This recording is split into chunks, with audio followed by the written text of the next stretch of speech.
So what do you come and you tell us that there is a reward? Arichas Yomim. So the way I have of answering this is that Arichas Yomim in these 4 mitzvahs does not apply to the individual. It applies to the nation as a whole. Okay? When you say kibbud av v'eim, that this brings Arichas Yomim, it means that if the generations respect each other, if the children respect the parents, and also the parents have to respect the children, then that will lead to a situation where you will stay on the land. You will stay in the land of Israel.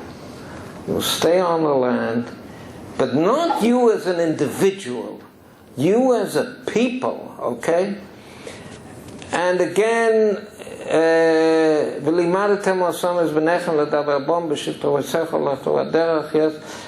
you have the kibbud av v'eim goes from the children to the father. This goes from the parents to the children. They have to have this relationship with the children. If they have this relationship with the children, then you will stay on as a people. And the midas, yes, the midas are the same thing. In order to have a just society, that people don't cheat each other. It's not price control. We're talking now about cheating on measures. Lo yeh lecha bekischa even v'oven gedolo ktana. Lo yeh lecha beveischa eifo ve'eifo gedolo ktana. Even shlema v'tzedek yeh loch. Eifo shlema v'tzedek yeh loch. Just society, people who do not cheat each other. Then leman yarichu yomecha al adam. Next question. Yes, sir.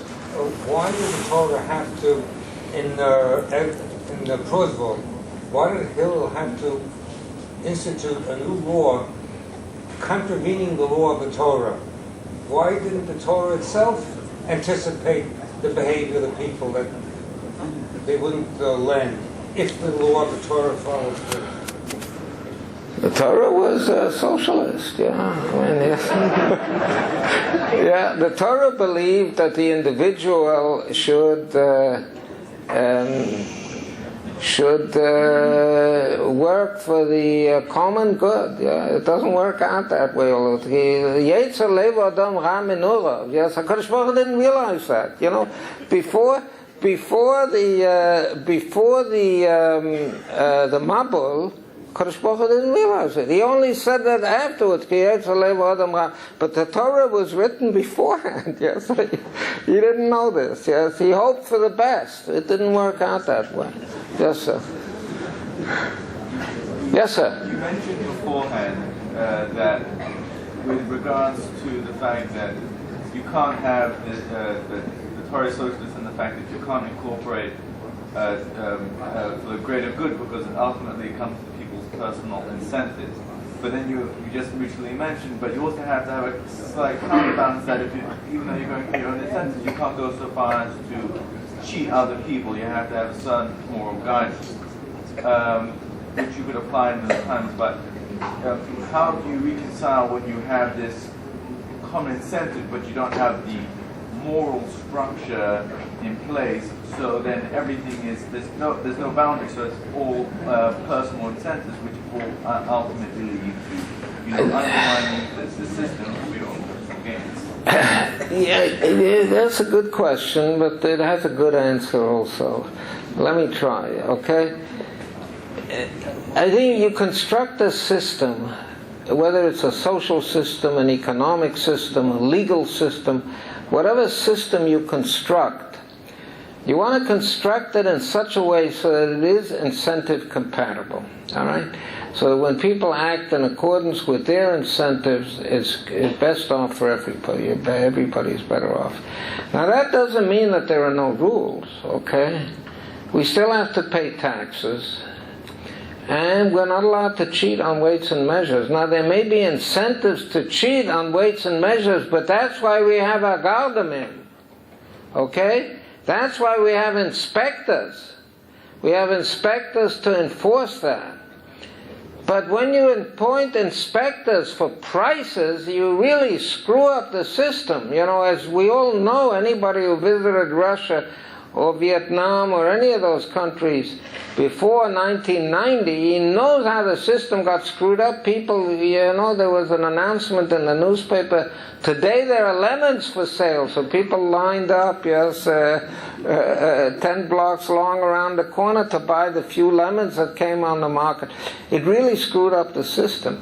The idea is to put incentives to have the market in such a way so that the incentives impinge on the right areas. That doesn't mean there are no rules, okay? You have police out there to enforce the speeding rules, yeah? It might be your incentive, you want to go to work fast, to go 100 miles an hour on the city streets, yeah? But there are rules that forbid that. Having incentives doesn't mean no rules, okay? But to have rules means you have to have enforcement. Dr. Bresler. Yes. I don't think we should leave here tonight without defending the Rambam. Without defending the Rambam? Oh, come on. Dr. Bresler always will find a way to get out. Modern economic theory recognizes imperfections in markets that would otherwise be perfectly competitive, where the Rashbam's slurs would apply, especially in those old, primitive, very small markets. It could be, if there wasn't perfect knowledge, then the mechanism would not work, and that's why you might need inspectors for the prices in order to establish what it might be in a competitive market where you don't have the instruments to have the knowledge of what's happening competitive. In other words, the Rashbam's law is that if someone sells too high, someone else will go to the seller who's selling low. That's only if you know that there's such a seller.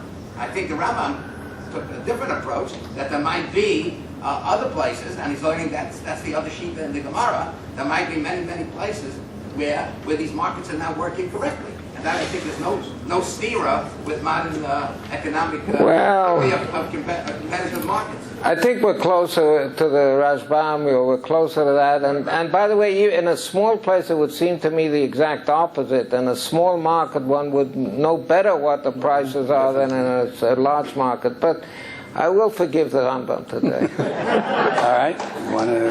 Yes, sure. It's wonderful. I'd like to amplify what he said. I mean, the difference might be in the case of where you have a monopolistic market or where you have a competitive market. Oh, sure. There has to be a competitive market, yes.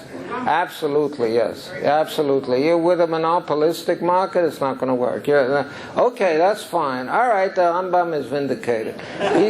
He's talking about a monopolistic market. Okay, I'd like to get to the Fed.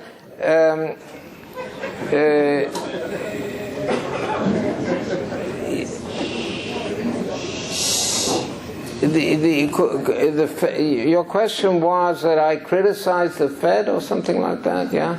I was quoted as criticizing the Fed? Was that your question? Why would I criticize the Fed? And, I criticize the Rambam, I criticize the Fed, yeah? Was that the brunt of your question, what? It's not that you criticize the Fed. You said what they're doing will not be effective. It is not an effective approach. Well, okay, let me elaborate on that. I think what I said was it's not so much just the Fed, it's also it's not just Mr. Bernanke, it's Mr. Paulson also, who's I guess soon to be replaced.